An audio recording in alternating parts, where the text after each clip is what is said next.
সকালে গেছে লাকড়ি ফারতো আর কি জঙ্গল, দুই বেটা গেছিল, এক বেটা ডাকতে ডাকতে আয়া পড়ছে, কোনো শব্দ নাই। এরপরে রাত্রে আইব কয়ে রাত্রে যাইতে পারছে না, এরপরে আয়া পড়ছে আর কি তার লগের লোক। আচ্ছা, এরপরে আতির ধরে মানে যাইতে পারছে না, রাত্রে তো মানে ধরে কেউ যায় না। এরপরে আজকে সকালে গেছে আর কি, মানে খোঁজাখুঁজি করছেন।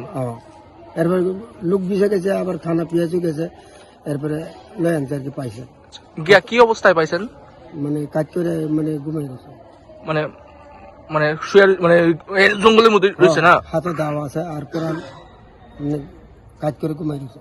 মানে শরীরের ভিতরে কোনো আঘাতের চিহ্ন আসেনি? ওখানে তো আচ্ছা, কি নাম ওনার? প্রদীপ দেববর্মা।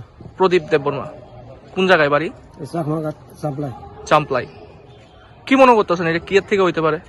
কেমন কইতাম মানে আমি তো জানি। আপনারা ওই এলাকার বাসিন্দাই? আমার বড় দিদি ছেলে আর কি, আমার ভাগনা। কি করে এমনিতে? লাকড়ি পারে। কেমন হইব বয়স? 50 এরকম। 50।